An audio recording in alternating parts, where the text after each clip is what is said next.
मला फक्त वजन कमी करायचं आहे म्हणून मी माझ्या खाण्याच्या गोष्टींकडे सगळं लक्ष देईन आणि मग माझं आरोग्य छान राहील असं नाही होणार आहे. सगळं आरोग्य तुम्ही छान ठेवलं, तुमचं जर मेटाबॉलिझम बिघडलेलं आहे तर you have to correct it.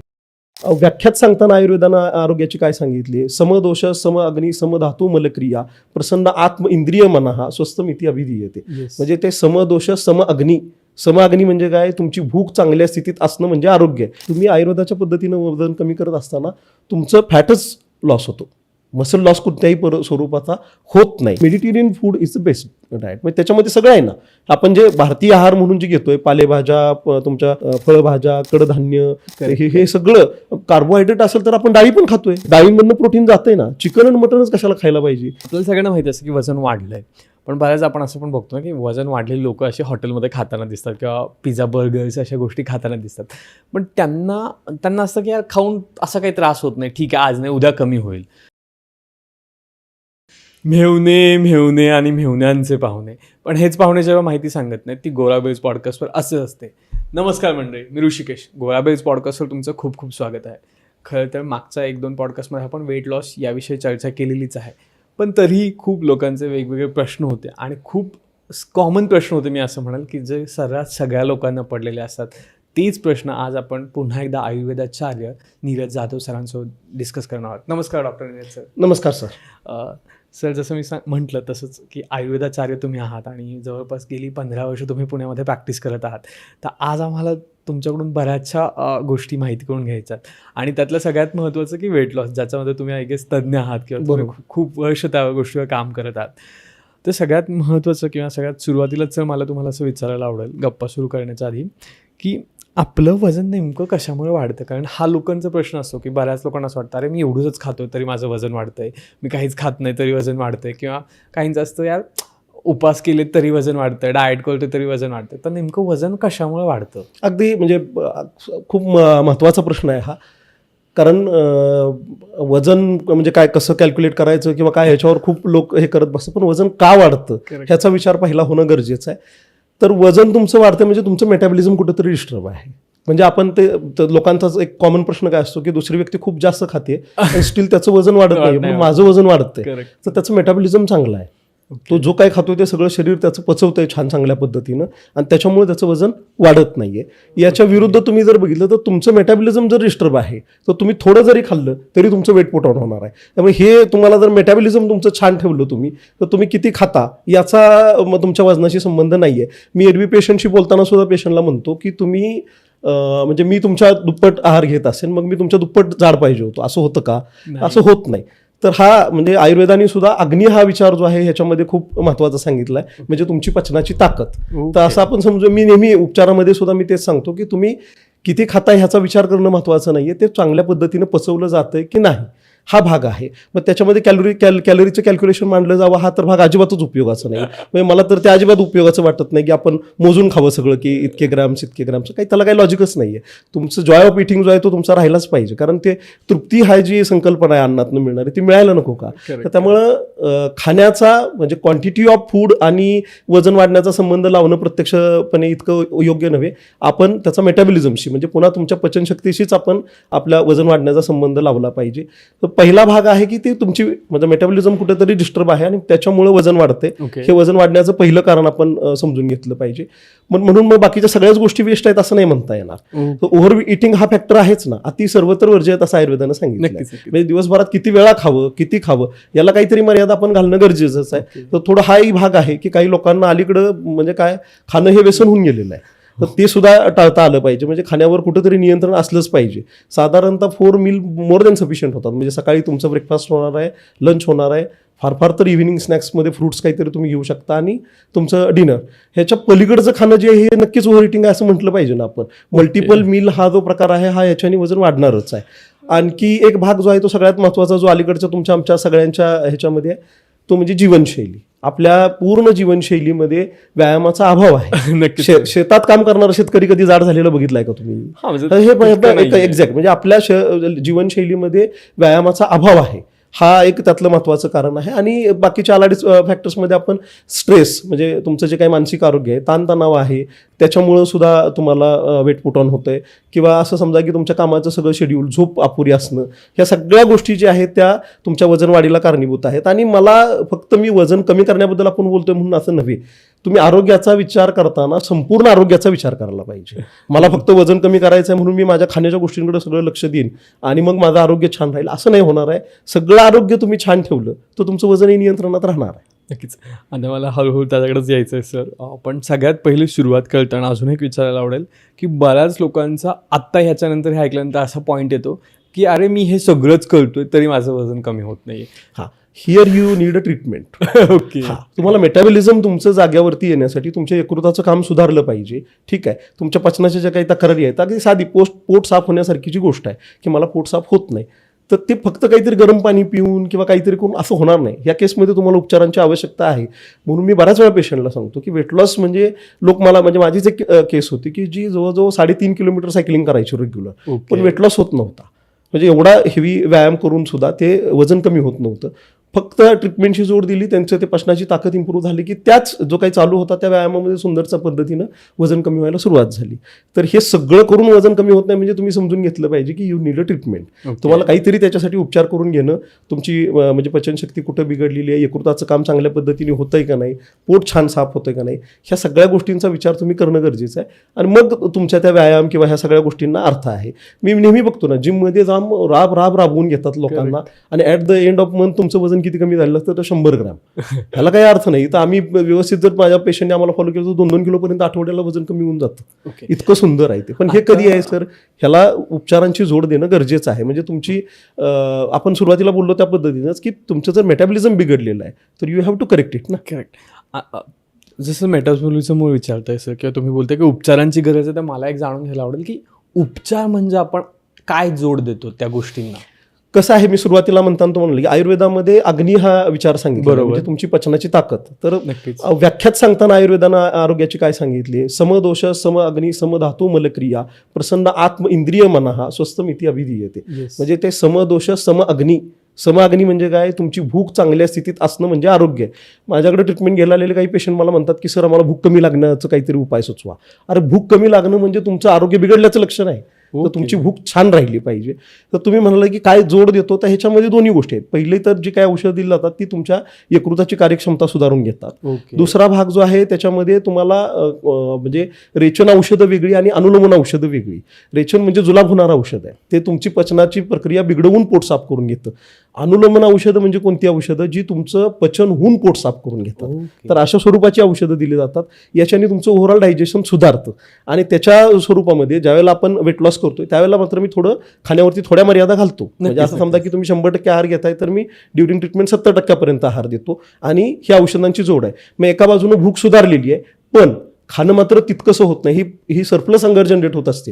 म्हणजे भूक शिल्लक राहते, जाणवतं पेशंटला की मला सडकून भूक लागते. आणि ही जी लागलेली एक्सेस भूक आहे किंवा सरप्लस राहिलेली जी भूक आहे, हेच तुमच्या शरीरात जे साठवून राहिलेलं फॅट आहे ते वापरून घेते. आणि हा जो होणारा वेट लॉस आहे हा संपूर्णतः फिजिओलॉजिकल, संपूर्णतः फिजिओलॉजिकल वेट लॉस आहे. याचा कसला कुठलाही दुष्परिणाम शरीरावर होत नाही. नक्कीच. इतकं सुंदर आहे. आता सर याच्यासोबत मला 2-3 गोष्टी पुन्हा विचारायच्यात की तुम्ही मगाशी बोलताना पण बोललात की 2 किलोपर्यंत वजन कमी होतं. तर आठवड्याला एखाद्या व्यक्तीला जर वजन कमी करायचं असेल तर मिनिमम किती तो असावा बँड. आता बरेच लोक सांगताना आपल्याला दिसत की आम्ही आठवड्याला 3-4 किलो कमी केलंय, महिन्याभरात आमचं 12 किलो कमी झालंय. काही लोक तर प्लस कॅटेगरीमध्ये सांगतात की आम्ही महिन्याला 15-16 किलो कमी केलंय. नाही, आता ह्याच्यातलं माझं असं म्हणजे अनालिसिस आहे की मी जरी तुम्हाला हे म्हणलं की हे 2 किलोपर्यंत वजन कमी होतं आठवड्याला साधारणतः, तर महिन्यामध्ये आपण म्हणलं तर ते हे 8 किलोपर्यंत जातं. नक्कीच. माझे अतिशय सिन्सिअर म्हणजे काही रुग्ण मला खरंच खूप सिन्सिअर भेटले की त्यांचं डिसिप्लिन खूपच चांगलं आहे. तर ह्या लोकांमध्ये महिन्याला 10 किलोपर्यंत वजन कमी झाले. आणि आकडा असा नाही, स्पेसिफिक आकडा ठरवून चूक होईल. त्याचं कारण कसं आहे समजून घ्या की पहिलंच मी तुम्हाला म्हणलं की हा जो वेट लॉस आहे आम्ही या पद्धतीने आयुर्वेदात करतो, हा फिजिओलॉजिकल वेट लॉस आहे. मग ज्याची त्याची शरीर प्रकृती वेगळी आहे, ज्याची त्याची काय म्हणू आपण औषधे ऍब्सॉर्ब करण्याची जी काही क्षमता आहे ती वेगळी आहे.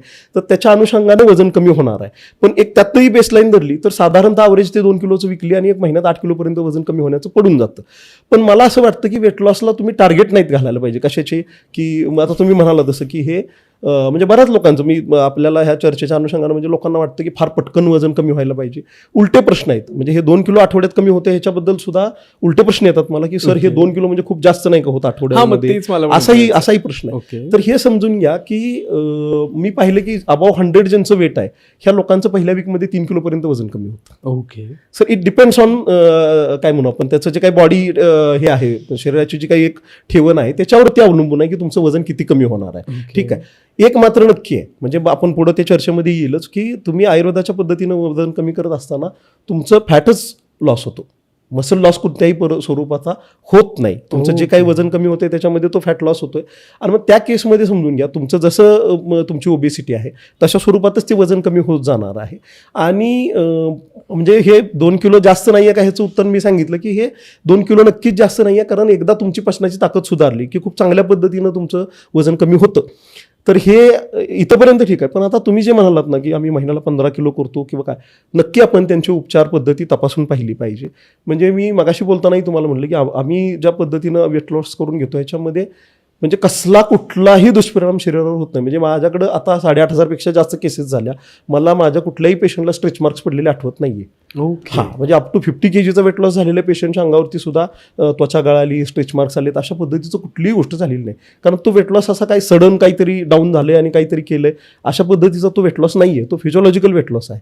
आपण समजून घ्या की वजन कमी होताना हे 15 किलो 18 किलो महिन्यात केलं वगैरे म्हणणाऱ्यांनी तो विचार करावा. म्हणजे मी आवर्जून म्हणजे तुमच्याशी बोलायचं म्हणून एरवी बोलतो की किटो डाएट ही जी संकल्पना आहे, मला तेच विचारायचं किटो डाएट ही जी संकल्पना आहे तुम्ही फक्त इंटरनेटला वाचा फार डिटेलमध्ये जाण्यापेक्षा की ते काय बर्न करतंय. तर ते प्रोटीन आणि फॅट दोन्ही बर्न करतंय. करेक्ट. प्रोटीन बर्न होणार आहे म्हणजे तुमचं मसल लॉस होणार आहे. मसल लॉस झाला की तुमच्या शरीरावरती त्याचे दिसणारे इम्पॅक्ट हे म्हणजे सगळे खराब त्याचा तुम्हाला प्रभाव तुमच्या शरीरावर दिसणार आहे. मी असं म्हणेन सर की वजन जास्त का कमी याच्याबद्दलची चर्चा नको, वजन कशाचं आहे त्याच्यावर चर्चा पाहिजे. म्हणजे तर तुमची शरीर प्रकृती सिंहासारखी असेल, कंबर लहान आहे आणि शोल्डर्स तुमचे ब्रॉड आहेत आणि वजन तुमचं तुमच्या उंचीपेक्षा 20 किलोनं जास्त आहे, पण हे 20 किलो वजन हे जर तुमच्या चेस्टला असेल, शोल्डर्सला असेल तर ते मसल मास आहे ना सर. ते वेट लॉस करा असं मी म्हणणारच नाही रुग्णाला. तो हेल्दी आहे ना, तो आरोग्य ताकदवान माणूस आहे तो. त्याच्यामुळे समजून घ्या की वजन काय कमी करायचं तर ते फॅट हे बॉडीचं एनर्जी स्टोरेज मेकॅनिझम आहे सर. म्हणजे शरीर आज आपण उपवास धरला म्हणजे आज आपल्याला भूक लागत नाही असं होत नाही. शरीर तुमचं जे काही स्टोअर केलेलं फॅट आहे ते वापरून दिवसभरात ऊर्जा निर्माण करत असतं. आपला गोंधळ कुठे झालाय, आपण प्रॉपर्टी खूप जास्त साठवली, एक्सेस डिपॉझिशन झालं आणि ते वापरलंच जात नाही. म्हणजे आपण खर्चच करत नाही. इतके पैसे साठलेत की आपण ते आता खर्च करत नाहीये. ते साठलंय म्हणल्यानंतर इन्कम टॅक्सची धाड पडणार ना तुमच्यावर. तर ते समजून घ्या की म्हणजे एकदा तुमचं वजन वाढलं की जसं मी म्हणलं जसं पैसे वाढले की जसं ईडी सीबीआय मागं लागेल काही तसं तुमचं वजन वाढलं की तुम्हाला हे सगळ्या गोष्टी मागं लागणार आहेत. तुमचं कोलेस्ट्रॉल बिघडणार आहे, लिपिड प्रोफाईल डिस्टर्ब होणार आहे, त्याच्यामुळं तुम्हाला डायबिटीसच्या संभावना म्हणजे प्री डायबिटिक कंडिशनमध्ये तुम्ही जाता. त्याच्यानंतर महिला असतील तर त्यांच्यामध्ये पीसीओडी आहे, हार्मोनल इम्बॅलन्स आहे, हिर्सुटिझमपर्यंत ते जाऊन थांबतं, पाळी बिघडते, ह्या सगळ्या गोष्टी आहेत. आणि वजन वाढलं की तुमची एकूणच कार्यक्षमता जी आहे ती सगळी डिस्टर्ब होऊन जाते. आयुर्वेदानं अष्टोनिंदतीय म्हणजे निंदनीय जे काही व्यक्ती सांगितले त्याच्यामध्ये स्थूल व्यक्तीचं समावेश केलेला आहे. जो स्थूल आहे तर त्याचं शरीर प्रकृतीदृष्ट्या तो निंदनीय व्यक्ती आहे. ठीक आहे. आणि आपण सर्वांना माहिती आहे की वजन वाढल्यानंतर तुमची सगळ्याच प्रकारची कार्यक्षमता जी आहे ती कमी होऊन जाते. केवळ व्यक्तिमत्व म्हणून आपण त्याच्याकडे बघता कामाचं नाही, ओव्हरऑल शरीर फिजिओलॉजी आणि शरीर क्रिया म्हणून आपण त्याचा जर विचार केला तर हे स्थूलतेमुळे तुमचं काय म्हणू आपण सगळंच ते काय असं म्हणूया की सगळी क्रियाशीलता जी आहे ती सगळी तुमची मंदावते ना. तसं सगळ्या गोष्टींना ब्रेक देणारं काय असेल तर ती स्थूलता आहे. हां. आता सर याच्यासोबत ना तुम्ही बोलता बोलता 1-2 गोष्टी बोलत की किटो डाएट, पण किटो डाएट सोबतच एक गोष्ट इतकी थोडी फेमस व्हायला लागली ती इंटरमिजिएट फास्टिंग. 2 वेळाच खायचं किंवा मग त्या 2 खाण्यांमध्ये एवढंच अंतर पाहिजे आणि मग त्याच्यासाठी मी इतक्याच वेळा खातो, हे सगळं आता चालू आहे सध्या. तर मग खरंच इंटरमिजिएट फास्टिंगने सुद्धा वजन कमी होतं का, किंवा त्याचा ओव्हरऑल तुमच्या शरीरावर कसा परिणाम होतो? नाही बघा, आता हा भाग असा आहे की आपण म्हणजे किटो डाएटबद्दल तर मी ते तुम्हाला बोललो म्हणजे दोन्ही विषय मी इथं हाताळतो की एक भाग असा आहे की किटो डाएटमध्ये तर तुमचं कार्ब इंटेक जो आहे तो कमी केला जातो आणि तुम्हाला प्रोटीन इंटेक वाढवला जातो. पण होतं काय ह्याच्यामुळे ऍक्च्युअली तर तुमचं शरीर काय करत असतं, कार्बोहायड्रेट बर्नआउट करून ग्लुकोज ऍब्सॉर्ब करून तुमचं आपल्याला ऊर्जा मिळत असते. ही आपली नॉर्मल फिजिओलॉजी आहे. आपण किटो डाएटमध्ये उलटं होतंय की तुमचं शरीर जे आहे ते किटोन्स ॲब्सॉर्ब करायला लागतंय. आणि किटोन ॲब्सॉर्ब करणं हे शरीर केव्हा करतं, तर शरीर जेव्हा स्वतःला सर्व्हायवल मोडमध्ये टाकतं त्यावेळेला किटोन्स ॲब्सॉर्ब केले जातात. त्यामुळे समजून घ्या की हे शरीराला सर्व्हायवल मोडवर टाकण्यासारखं आहे किटो डाएटमध्ये. साऊथचे एक ॲक्टर्स आहेत जे एक्सपायर झाले किटो डाएट करताना. त्यामुळे आपण हे समजून घेतलं पाहिजे की ते किती घातक आहे. पण लोकांना सोपं काय वाटतं की चला चिकन मटन खाऊन प्रोटीन घेऊन वजन कमी करायचं म्हणून करूया, पण ते शरीराला घातक आहे याचा विचार केला पाहिजे. दुसरा मुद्दा तुम्ही जो बोलला इंटरमिटंट फास्टिंगचा, तर मी म्हणत नाही, अमेरिकन जर्नल्समध्ये हे पब्लिश झालेलं की इंटरमिटंट फास्टिंगनी इफेक्टिव्ह वेट लॉस होत नाही. पहिली गोष्ट. दुसरा मुद्दा जो आहे तो इंटरमिटंट फास्टिंग करणाऱ्या लोकांना गॉलस्टोन्स होतात. हा माझा अनुभव आहे. मी पेशंट एवढे पाहिलेत, मी बघितलंय इंटरमिटंट फास्टिंगच्या लोकांना गॉलस्टोन्स होतात. त्याचं कारण समजून घ्या सर. ऍसिड सिक्रेशन जे शरीरामध्ये होतंय ना त्याचं स्वरूप आपण समजून घेतलं पाहिजे. कमीत कमी 3 मील आपले व्हायला पाहिजे, 3 वेळा खाणं व्हायला पाहिजे. सकाळचा नाश्ता, दुपारचं जेवण आणि रात्रीचं जेवण हे व्हायलाच पाहिजे. आता हे कसं समजून घेऊया आपण, तर तुम्ही समजून घ्या की तुम्ही रात्री जेवण जे केले ते साधारणतः 8 वाजता जर केलं, उशिरा किंवा एक मीडियम एक अवरेज टाइम धरला तर तो 8 वाजताचा. हे इंटरमिटंट फास्टिंग करणारे लोक दुसऱ्या दिवशी खातात किती वाजता? 11 वाजता खाऊन येतात. 11:30 तर सकाळी रात्री 8 ते सकाळी 8 12 तास झाले सर. आणि 8 ते 9, 9 ते 10, 10 ते 11 पुढे 3 तास, म्हणजे 15 तासानंतर तुम्ही खाताय. तर तुम्ही जर फूड ॲब्सॉर्प्शनचं साधारणतः हे पाहिलं तर तुमचा शाकाहारी आहार जर असेल तर तो साधारणतः 6 तासापर्यंत ब्रेकडाऊन होऊन जातो. नॉनव्हेज असेल खाल्लेलं तर ते 8 तासापर्यंत ब्रेकडाऊन होऊन जातो. तिथून पुढे काय आहे? तिथून पुढे हायपोग्लायसिमी आहे, शुगर लेवल डाऊन होणार आहे. आणि तुम्ही हे समजून घ्या की सकाळी उठल्यानंतर जर तुम्हाला छान पोट साफ झालं तर इंटेस्टाईन्स मोकळे झाल्यामुळं त्याचं जे काही पेरिस्टाल्सिसची मुवमेंट आहे त्याच्यामुळे ऍसिड सिक्रेशन सुरू झालेलं आहे ना. त्या ऍसिड सिक्रेशन जे सुरू झाले त्याला आहार मिळणं गरजेचं आहे ना. मग ब्रेकफास्ट करायला पाहिजे. आता पुन्हा तिथं एक महत्वाचा मुद्दा आहे की लोकांना वाटतं मी न्याहारी करू का ब्रेकफास्टच्या ऐवजी, मला दिवसभरात खाणं होणार नाही. मार्केटिंगचे लोक आहेत ते मला विचारतात की सर मग नाश्त्याच्या टायमिंगला मी जेवण केलं तर काय? तर आपण नाश्ता करून कुठे जातोय? आपण ऑफिसेसमध्ये जातोय, आपण कामाला ह्याच्यामध्ये जातोय, काय म्हणून आपण तुमच्या जॉबवरती जातून खुर्च्यांमध्ये बसतोय. न्याहारी करून जाणारी लोक पूर्वीची शेतावर जात होते आणि 12 वाजायच्या अगोदर त्यांनी शेतातलं 70% काम पूर्ण केलेलं असायचं आणि मग जेवण व्हायचं. ठीक आहे. आणि तिथून पुढे कसं तरी 30% ते काम करा, म्हणजे शारीरिक श्रम खूप मोठा होता. आणि त्यावेळेला ते नाश्त्याला न्याहारी म्हणजे खूप काय म्हणतात हेवी न्याहारी किंवा नाश्ता करत होते. आपण लोकांनी ते उडप्याची डिश असते तेवढाच नाश्ता केला पाहिजे. नाश्त्याबद्दल आपण आणखीन सविस्तर बोलू, पण मुद्दा तुम्ही समजून घ्या की इंटरमिटंट फास्टिंग हा भाग उपयोगाचा नाही. नाश्ता हा व्हायलाच पाहिजे आणि तो म्हणजे शक्य तितका चांगल्या क्वालिटीचा असला पाहिजे. कारण सकाळी तुम्ही एम्प्टी स्टमक आहात. आयुर्वेदानं ह्या काळाला रसायन काळ सांगितलंय. म्हणजे सकाळी रिकाम्या पोटीची वेळ जी आहे ही शरीराला बळ देणारं जर काही खायचं असेल तर ती सगळ्यात बेस्ट वेळ कोणती आहे तर ती सकाळची नाश्त्याची वेळ. त्यामुळे नाश्ता व्हायला पाहिजे. कारण थोडंसं ऍसिड सिक्रेशन सुरू झालेलं आहे. एमटी तुमचे पोट सगळं स्वच्छ झाल्यामुळं, इंटेस्टाईन्स मोकळे झाल्यामुळे, पेरिस्टाल्सिसमुळे ऍसिड सिक्रेशन सुरू झालेले आहे. दुसरा भाग असा आहे की दुपारी 12ला सूर्य डोक्यावरती आला नसर की पोटाशी पित्तस्त्र होणं सुरू झालेलं आहे. त्यामुळे दुपारचं जेवण घेण्याची म्हणजे परफेक्ट वेळ कोणती आहे तर साधारणतः 12 जर तुम्हाला ऍसिड सिक्रेशन सुरू झाली आहेत तर 12 ते 1 ह्या वेळेमध्ये तुमचं जेवण व्हायला पाहिजे. मी इतक्या दिवस या क्षेत्रात काम करत असल्यामुळे इतकं बारकाईने मी ऑब्झर्व केलंय. जी लोक 12 ते 1 मध्ये जेवून घेतात ना सर त्यांना व्यवस्थित ते जेवण पचतं, कुठलाही ऍसिडिटी वगैरेचा त्रास होत नाही. आणि हे लोकांचा ओबेसिटीसाठी किंवा ट्रीटमेंट घेणाऱ्या लोकांचा एक सारखा प्रश्न असतो की आम्हाला मध्ये मध्ये क्रेव्हिंग्ज होतात. तर तुम्ही समजून घ्या सर की तुम्ही 12 वाजता जेवला तर जे ऍसिड सिक्रेशन झालेलं आहे ते खाल्लेल्या आहारामध्ये चांगल्या पद्धतीने मिक्स होतं, फूड ब्रेकडाऊन चांगल्या पद्धतीने होतंय, अन्नपचन सुंदर होतंय आणि पुन्हा क्रेव्हिंग्ज होत नाहीत. याच्या उलट समजून घ्या की तुम्ही 1 नंतर जेवला, 1:30 वाजता वगैरे जेवला तर पहिला भाग असा आहे की ते ऍसिड तसंच पुढे इंटेस्टाईन्समध्ये निघून गेलेलं असतं. ठीक आहे. त्यामुळे अन्न पचवण्यासाठी किंवा फूड ब्रेकडाऊनसाठी जे ऍसिड हवं ते आता स्टमकमध्ये नाहीये. दुसरं ते जे ऍसिड आहे हे स्टमक म्युकोजालाच फ्रेंडली आहे. इसोफॅगसकडे आलं तर तिथल्या म्युकोजाला फ्रेंडली नाही, खाली इंटेस्टाईनच्या म्युकोजाला फ्रेंडली नाही. मग इरिटेशन सुरू होते. This is nothing but the acidity. समजून घ्या. आणि आता हे ऍसिड पुढे निघून गेले, मागून अन्न पाठवलंय, मग ते पचत नाही, पचायला जड होतं. अशा केसमध्ये लोकांना कई फायल्यासारखं होतं, जडपणा येतो. का तर फूड म्हणजे ब्रेकडाऊन होण्यासाठी ऍसिडचा इम्पॅक्टच तिथं राहिलेला नाहीये. तर ही बाब आहे. आणि आणखी पुढचा मुद्दा समजून घ्या, हे जे ऍसिड इंटेस्टाईन्समध्ये निघून गेलेलं आहे ना ते ऍसिड आपल्याला पुढची क्रेव्हिंग्ज निर्माण करतो. तर त्याच्यामुळे समजून घ्या की हे आपण जेवणाची वेळ, म्हणून मी नेहमी म्हणतो की काय खाता हे महत्वाचं नाही, कोणत्या वेळेला खाता हे फार महत्वाचं आहे. तर त्याच्यामुळे समजून घ्या की हे दुपारचं जेवण, रात्रीचं जेवण साधारणतः 7:30 किंवा 8ची वेळ जी आहे ही जेवणाची असली पाहिजे. आता ते काही समाजामध्ये खूप लवकर जेवतात, काही हरकत नाही, म्हणजे त्याला काही हे नाही, पण एक मिडल ॲव्हरेज म्हटलं तर 8-8:30चा जेवणाचा वेळ असली पाहिजे. तिथून खूप उशिरा जेवण होते असं वाटलं तर जेवणाचं प्रमाण आपण कमी करावं, पण 3 वेळेला खाणं हे व्हायला पाहिजे. रात्रीचा आहार क्वांटिटेटिव्हली खूप जास्त नसावाच, कारण त्यानंतर आपलं फारसं काही काम होत नसतं किंवा फार बॉडी ऍक्टिव्हिटी नसते. पण माझं पुन्हा सांगणं की आता आपण लोक दुपारचं जेवण असंही टिफिनला नेतो, त्यामुळे 2 पोळी भाजीच्या वर आपण वेगळं काही जेवण घेऊन जात नाही.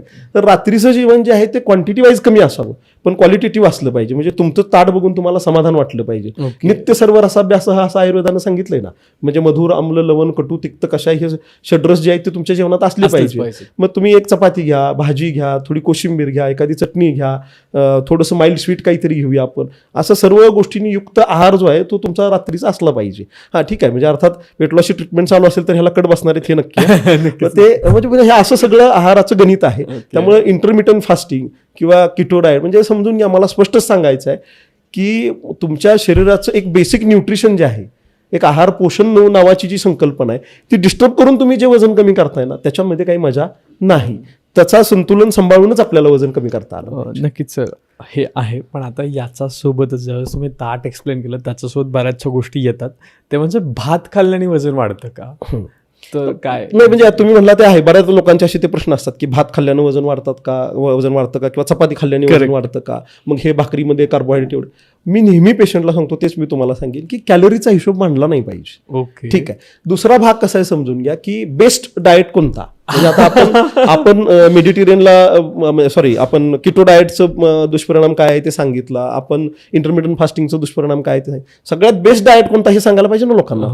तर सगळ्यात बेस्ट डाएट कोणता आहे, तर Mediterranean food is the best diet. म्हणजे त्याच्यामध्ये सगळं आहे ना, आपण जे भारतीय आहार म्हणून जे घेतोय, पालेभाज्या, तुमच्या फळभाज्या, कडधान्य, हे सगळं कार्बोहायड्रेट असेल तर आपण डाळी पण खातोय. नक्कीच, डाळींमधनं प्रोटीन जातंय ना. चिकन आणि मटनच कशाला खायला पाहिजे? एक वाटी वरणातनं सुद्धा तुम्हाला 12-15 ग्रॅम प्रोटीन रोज मिळणार आहे.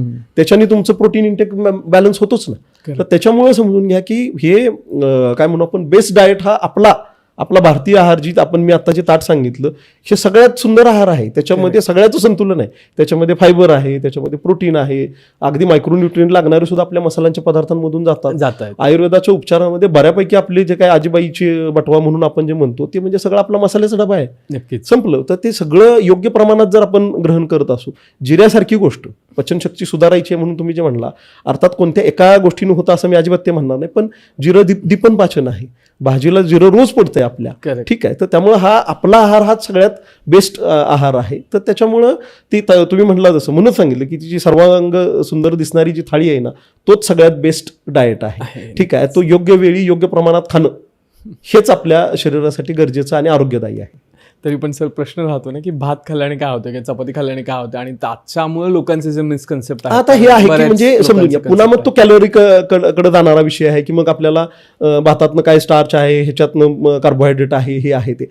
भाताचा भाग मला एक विचारलं तर मी दुपारी पेशंटला भात खाऊ नका म्हणतो ह्या केसमध्ये. ओके. तर त्याचं कारण काय आहे, तर भात खाल्ला की तुम्हाला ते आपण एरवी पण म्हणतो ना की असं जेवण झालं तर फील येत नाही, तर ते आहे समजा. पण भात खाल्ल्यानंतर तुम्हाला जडपणा पण येतो. ओके. म्हणजे दुपारी भात खाल्ला तर पेशंट बऱ्याच वेळा स्वतःच सांगतात की आम्हाला दुपारी पेपिंग आल्यासारखं होतं सर. तर त्यामुळे ठीक आहे, भात जेवणाला पूर्णत्व द्यायला म्हणून घ्यायला ठीक आहे, पुन्हा प्रमाण आहे ना, म्हणजे किती भात खाता. मग आणखी इथंपर्यंत मला प्रश्न विचारतात लोक, म्हणजे मग तुम्ही आता हा प्रश्न विचारला की जर भात खाण्यानंच वजन वाढतं, तर साऊथला तर सगळे लोक फक्त भात आणि फिशच खातात, पण साऊथचे लोक सगळे तब्येतीने बारीक आहेत. पुन्हा ह्याच्यामध्ये जिओग्राफिकल आस्पेक्ट आहे ना सर. तुम्ही नॉर्थ साईडला जावा, तिकडे वातावरण थंड आहे.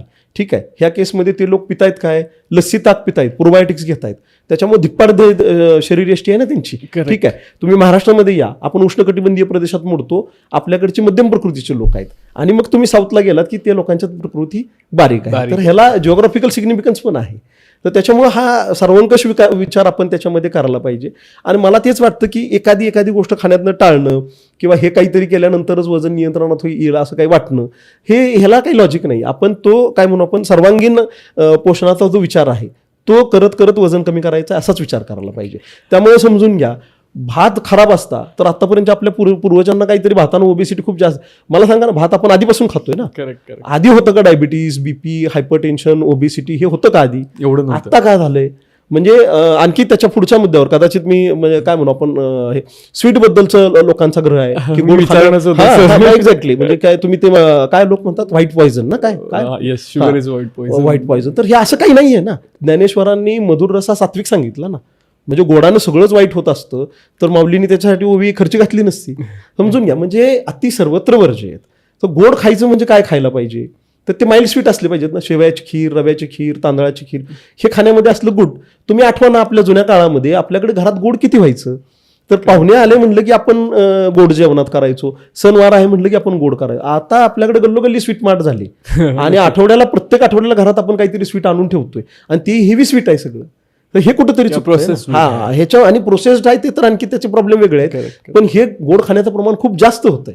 तर अति सर्वत्र वर्ज्य. समजून घ्या. ऍसिडिटी होणाऱ्यांना आपण मगाशी जो विचार केला की एखाद्याला जास्त खाल्लून सुद्धा वजन वाढत नाही. पित्त प्रकृती, कफ प्रकृती, वात प्रकृती हा प्रकार आयुर्वेदानं सांगितला नाही. म्हणजे तुमच्या शरीरामध्ये काही दोषांचा डॉमिनन्स आहे. तर जे पित्त प्रकृतीचे लोक आहेत यांच्या खाण्यामध्ये गोड आलं पाहिजे. ह्या लोकांना गोड आवडत नसतं. ह्यांना मिसळ, गरम, चमचमीत असं सगळं तिखट, झणझणीत, ठेचा बिचा खायला आवडत असतं. ह्याच्यानीच ऍसिडिटी वाढत असते.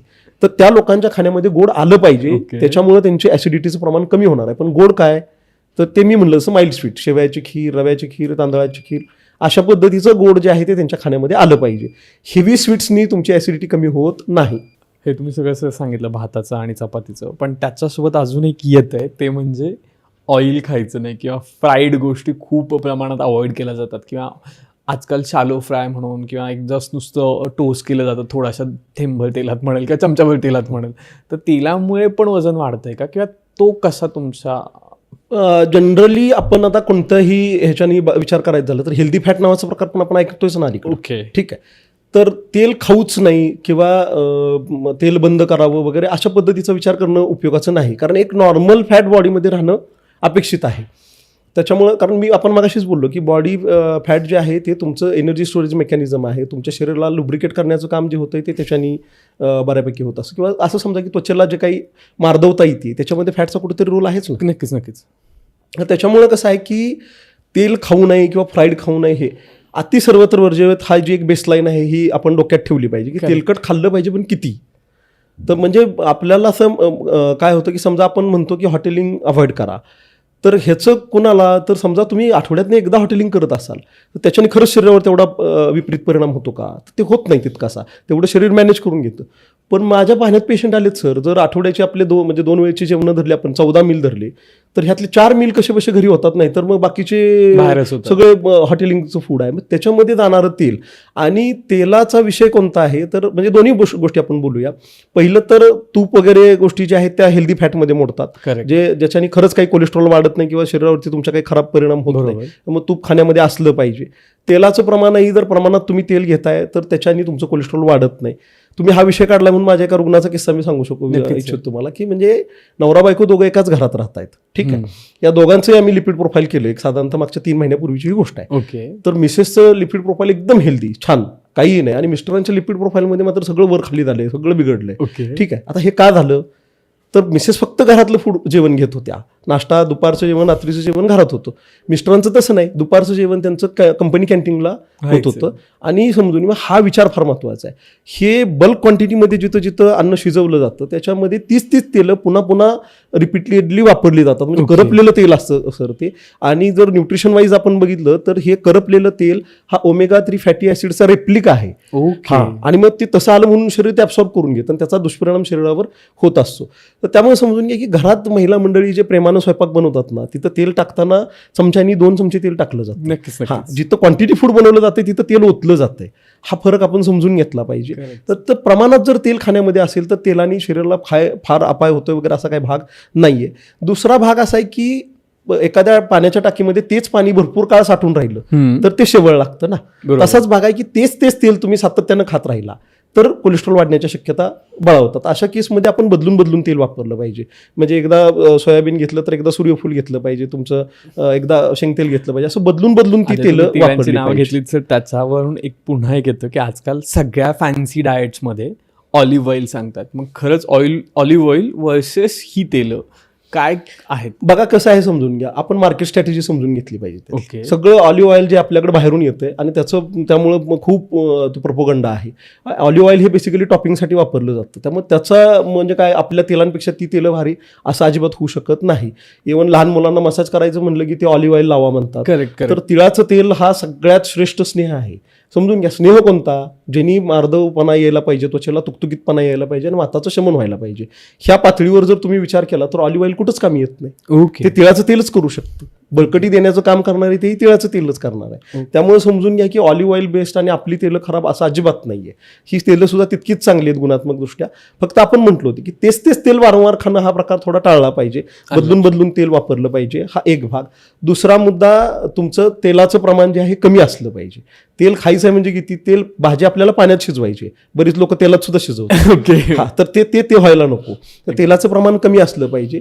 आणि बाकी आपण हे जे म्हणतो बटर आहे, तूप आहे, हे जे काही हेल्दी फॅट आहे ते आपल्या शरीरामध्ये गेलं पाहिजे. तेल खाऊच नाही किंवा तळलेले पदार्थ बंदच करावेत असं अजिबात नाही. फक्त यांचं प्रमाण काय आहे आणि तुम्ही ते कशा स्वरूपात घेताय. घरात बनवताना समजून घ्या, एकदा तळण्यासाठी वापरलेलं तेल महिला पुढच्या 2 दिवसात भाजीला कुठेतरी वापरून ते संपवून टाकतात.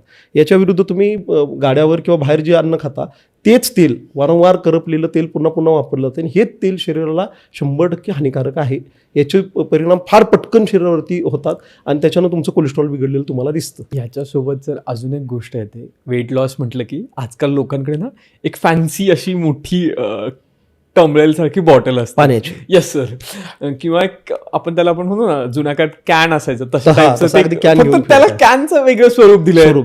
त्याला हँडल मस्त असतं, वरून स्ट्रॉ असते मुलींचं असेल. बरोबर आहे ना, लहान मुलांनी पाणी प्यावं म्हणून जशी वॉटर बॉटल आपण आकर्षक घेतो तसं लोकांनी पाणी प्यावं म्हणून आता ते तसं झालं. वेट लॉस मध्ये पाण्याचा रोल काय आहे? 100% रोल आहे पाण्याचा. म्हणजे पाणी बॉडी हायड्रेट करत राहणं हा भाग फार महत्वाचा आहे. पण पाणी कसं प्यायचं हे फार महत्वाचं आहे. म्हणजे माझ्या रुग्णाला सुद्धा मी छापील देतो की पाणी तुम्ही कसं पिलं पाहिजे. तर एक भाग आहे की आता ते तुम्ही म्हणाला तसं ते कॅनच बरोबर ठेवतायत, तर ते कितपत हेल्दी ह्याच्यावर पहिलं बोलूया. नक्कीच. वॉटर इनटेक हा तुमचा दिवसभरात तुम्हाला भरपूर पाणी प्यायचं आहे, पण ते पाणी थोडं वारंवार पिलं गेलं पाहिजे. एका वेळेला 1 ग्लासपेक्षा जास्त पाणी पिता कामाचं नाहीये. खूप एक्सेस पाणी ज्या वेळेला तुम्ही पिता त्याचं तुमच्या ऑप्टिक नर्ववरती प्रेशर येतं आणि ऑप्टिक नर्व डॅमेज होऊन उतार वयात तुम्हाला ग्लॉकोमा डेव्हलप होऊ शकतो, एकदम जास्त पाणी पिण्याची सवय असली. लोक म्हणजे काय अभिमानानं सांगत असतात मी सकाळी उठल्यानंतर तांब्या भरून पाणी पितो. चूक आहे हे. ठीक आहे, त्याचं कारण असं आहे की इतकं पाणी एकदम पिल्यानंतर मी म्हणलं तसं ऑप्टिक नर्वचं प्रेशर वाढायला लागतं आणि त्यांनी ग्लॉकोमा म्हणजे काचबिंदू होण्याच्या शक्यता बळावायला लागतात. त्यामुळे पाणी एका वेळेला इतकं जास्त पिणं उपयोगाचं नाही. हा एक भाग झाला. दुसरा भाग असा आहे की जाठोरो अग्नी म्हणतोय ना आपण, अग्नी आहे तो, तर तुम्ही बसबस तांब्या पाणी काय होता, तर पाणी प्रमाणातच पिलं गेलं पाहिजे. आपल्याला आपला अग्नी जो आहे तो चांगल्या स्थितीमध्ये प्रज्वलित ठेवायचा. पण पाण्याचं महत्त्व नाकारता येणार नाही, ते समजून घ्या. मॅक्स महाराष्ट्रामध्ये एक रिसर्च पब्लिश झाला होता, त्याच्यामध्ये सांगितलं की फॅट जे बॉडीतून एक्सक्रीट होतंय ते तुमच्या श्वासातले जे काही द्रवबिंदू आहेत आणि युरिनमधनं तुमच्या फॅट एक्सक्रीट होतंय. तर तुम्ही पाणीच चांगल्या पद्धतीनं नाही पिला तर शरीरातनं फॅट बाहेर जायला जे माध्यम मिळायला पाहिजे तेच मिळत नाही. त्यामुळे वेट लॉसमध्ये पाणी पिण्याचा संबंध नक्की आहे. पण मग ते आता कॅन जे तुम्ही म्हणला म्हणून मी सांगतो की मी जनरली सांगतो पेशंटला की प्रॉपर वर्कआउट म्हणजे वॉक करताना तुम्ही जे पाणी पिताय व्यायाम करताना ते सोडून साधारणतः दिवसभरात 3.5 ते 4 लिटरपर्यंत पाणी प्यायला पाहिजे. हे मोर दॅन सफिशियंट आहे. मग हे दिवसभरात 3 ते 3.5 किंवा 3.5 ते 4 लिटरपर्यंत पाणी गेलं पाहिजे. थोडं पाणी वारंवार पिलं पाहिजे. एका वेळेला 1 ग्लासपेक्षा जास्त पाणी पिता कामाचं नाही. पाणी पिताना ग्लास बॉटलला तोंड लावून पाणी पिलं पाहिजे, वरून पाणी प्यायचं नाही. त्याच्यामुळं पाण्यामध्ये लाळ मिसळली जात नाही आणि हे पाणी पचायला जड होतं. ठीक आहे, त्यामुळे पाणी हे ग्लास बॉटलला तोंड लावून पाणी पिलं गेलं पाहिजे. जेवताना 1 ग्लास पाण्याबरोबर जेवण संपवा. हे पाणी जेवणाच्या मध्ये प्यायचं आहे. मध्ये घोटघोट पाणी पित आपल्याला जेवण करायचं आहे. मिक्सरला कोथिंबीर बारीक करायला टाकली, नुसती फिरवली बारीक होते का? 4 थेंब पाणी घातलं की असं छान लागतं. तसं आहे ते की जेवणाच्या मध्ये पाणी पिलं पाहिजे आणि ते घोटघोट पित आपण जेवण केलं पाहिजे. जेवणाच्या मध्ये पाणी न पिणाऱ्यांना संडासला खडा होतो, कारण ते आपण म्हणतो ना फूड स्मूदन होण्यासाठी पाणी मध्ये जात नाही, त्यामुळे स्टूल हार्ड होते. तर त्याच्यामुळे जेवणाच्या मध्ये पाणी पिलं पाहिजे. किती पिलं पाहिजे? 1 ग्लास. जेवणात तांब्या भरून पाणी पिणं चूक आहे. त्याच्यानं पुन्हा अग्नी मांदे येणार आहे. फूड म्हणजे अन्नपचनाची प्रक्रिया जी आहे ती मंदावणार आहे. त्यामुळे पाणी जेवणात किती? 1 ग्लास. हे फार भारी आहे. म्हणजे जेवणाच्या मध्ये जे तुम्ही पाणी पिता ना त्याच्यानी जीभ वारंवार धुतली जाते, पुढच्या घासाला आणखी चांगली चव येते, त्याच्यामुळे आणखी चांगलं सलायवेशन होतं आणि आणखी छान डायजेशन होतं. म्हणजे इतकं छान आहे सर, मला असं म्हणावं असं वाटतं. म्हणजे मी नेहमी रुग्णांना ते सांगतो की तुम्ही पाणी हे खाल्लं पाहिजे आणि अन्न हे पिलं पाहिजे. म्हणजे पाणी इतकं चव घेऊन प्या की की तुम्ही अन्न खाताय असं वाटलं पाहिजे आणि अन्न इतकं चावा, इतकं त्याच्यामधले लाल मिसळू द्या की तुम्ही पाणी पिताय असं वाटलं पाहिजे. ह्याच्याने तुमचं डायजेशन खूप चांगल्या पद्धतीचं राहणार आहे. तर पाणी पिण्याची पद्धत जी आहे ती ही अशा पद्धतीनं पाणी पिलं पाहिजे आणि पाणी पिण्याचा वेट लॉसमध्ये 100% फायदा होतो. आणि महत्त्वाचं आहे पाणी पिणं हे, जर तुम्हाला वजन कमी करायचं आहे तर तुमचा वॉटर इंटेक चांगला असणं खूप गरजेचं आहे. केवळ वजन कमी करण्यासाठी म्हणूनच नाही, ओव्हरऑल शरीर हायड्रेट होणं, तुमचे जे काही न्यूट्रियंट्स अन्नातनं मिळालेले ते रक्तापर्यंत पोहोचणं, ॲब्सॉर्ब होणं, याच्यामध्ये पाण्याचा रोल आहे. स्किनचं तुमचं मॉइश्चरायझेशन आहे. शरीरामधून जे काही सगळी घाण बाहेर फेकली जाणं, ती आपण मगाशी समदोष, समअग्नी, समधातू, मलक्रिया लघवीला खळखळून व्हायला पाहिजे, पोट छान साफ व्हायला पाहिजे, घाम चांगला यायला पाहिजे. 7.5 मीटर लांबीचा आतडा आहे, पोट छान साफ व्हायचं म्हणलं तर तेवढं छान पाणी जायला पाहिजे ना सर. नक्कीच. ठीक आहे. कॉन्स्टिपेशन असणारे लोक तेच आहेत जे अवेळी जेवण करतात आणि पाणी भरपूर पित नाहीत. तर त्याच्यामुळं पाणी पिणं हे वजन कमी होण्याच्या दृष्टीनं आणि संपूर्ण आरोग्याच्या दृष्टीनं खूप महत्त्वाचं आहे. त्यामुळे वॉटर इंटेक चांगलाच असला पाहिजे. याच्यासोबतच जरा अजून एक विचारायचं आहे की डाएट सोडून अजून काही ऑप्शन्स आहेत का वेट लॉस करायचं? कारण वेट लॉस म्हटलं की सगळ्यांचं पहिलं डाएट येतं, मग ते फॅन्सी डाएट आपण ज्याच्यावर मागाशी बोललो, पण डाएट सोडून अजून कुठल्या चांगल्या मार्गाने आपण वेट लॉस करू शकतो? नाही, काय आहे, तुम्ही म्हणलात ही बेसिकली लोकांची सायकोलॉजीच आता तशी झाली की वजन कमी करायचं म्हणजे काहीतरी डाएट करायचं. म्हणजे इतकं की मी समजून सांगून सुद्धा बऱ्याच वेळा पेशंटना ते जेवणात असं बाउल भरून सलाड घेतातच. ते कुठंतरी इमेज ते पेपरमध्ये सुद्धा तुम्ही बघा, वेट लॉस म्हटलं की तुम्हाला ती सगळं दिसतं, असं सलाड दिसतंय, काहीतरी दिसतंय. तर हा जो भाग आहे ना तो काही उपयोगाचा नाहीये. मी सुरुवातीलाच म्हटलं तसं की वेट लॉस करायचं म्हटलं की तुम्ही पहिला तुम्ही म्हणजे काय आपण एरवी म्हणतो की फक्त व्यायामाने होतंय का, तर फक्त व्यायामाने होणार नाहीये. तुमची पचनशक्ती व्यवस्थित आहे का, तुमचं पोट साफ होतंय का, याचा विचार केला पाहिजे. तसं नसेल तर त्याच्यासाठी उपचार घेतले गेले पाहिजे, त्याच्यानेच तुमचं वजन कमी होणार आहे. व्यायामाची जोड 100% द्यायला पाहिजे. म्हणजे मी असं अजिबातच म्हणणार नाही की व्यायाम न करता वजन कमी होईल, नाही. उलट म्हणजे याच मुद्द्याला जोडून मी असं म्हणेन की तुमचं एकदा कमी झालेलं वजन पुन्हा वाढू नये किंवा ज्यांचं तुमच्या माझ्या लोकांचं फिट आहे त्यांचं फिट राहावं, ह्यासाठी म्हणून काय करावं हा विचार त्याच्यामध्ये फार महत्त्वाचा आहे. की तुम्ही तुमच्या जेवणाच्या 3 वेळा पाळणं, 3 वेळेला वेळेवर खाणं, पाणी भरपूर पिणं आणि 45 मिनिटं रोज चालणं. ही त्रिसूत्री जी आहे ना सर, ही त्रिसूत्री तुम्हाला वजन कमी करण्यासाठी तुम्ही अंमलात आणली पाहिजे. आणि वजन वाढू नये म्हणून पण तिचं महत्त्व आहे आणि ज्यांचं फिट आहे त्यांना फिट राहण्यासाठी पण त्याचं महत्त्व आहे.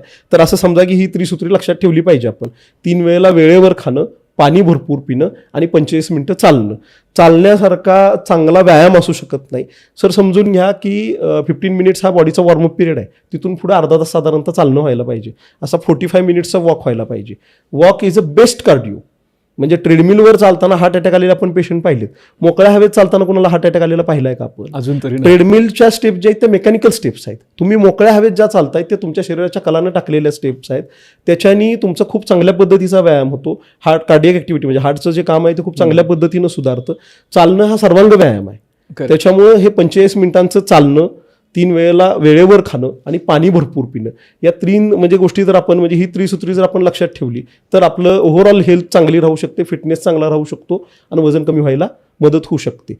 वजन मी म्हटलं ना की ते आता वाढलेलं वजन आहे म्हणल्यानंतर कुठंतरी आपल्याला आपल्या आहारावरती थोड्या मर्यादा घालणं, व्यायाम करणं आणि काही गरज असेल तर ते उपचार घेणं, हा अशा पद्धतीचा विचार केला पाहिजे.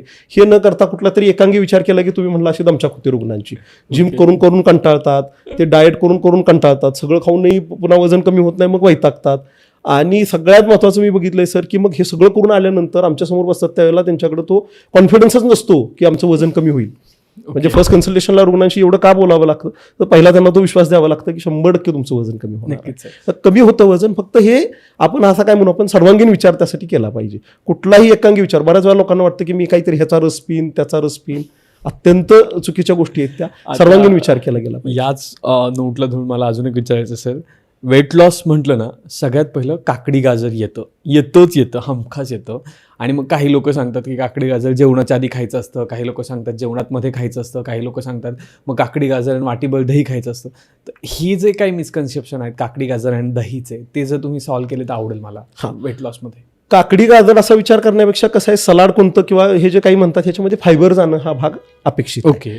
तर त्यामध्ये समजून घ्या की फक्त काकडी गाजरमध्येच फायबर आहे असं नाहीये. हा ना, पालेभाजी जे खाता तुम्ही, पालक, चाकवत, तांदळी, चुका, माठ, कांद्याची पात, करडई, ह्याच्यामध्ये सुद्धा फायबर आहेच ना. बरोबर. तर तुमच्या आहारामध्ये तंतुयुक्त पदार्थांचं सेवन तुम्हाला वाढवायचं आहे. नक्कीच. ह्याच्या म्हणजे प्रिन्सिपली त्याच्या मुळाशी काय आहे, काकडी, गाजर किंवा सगळ्या पालेभाज्या खा म्हणण्याच्या मुळाशी काय आहे, तर तुमच्या आहारात तंतुमय पदार्थांचं सेवन वाढलं पाहिजे.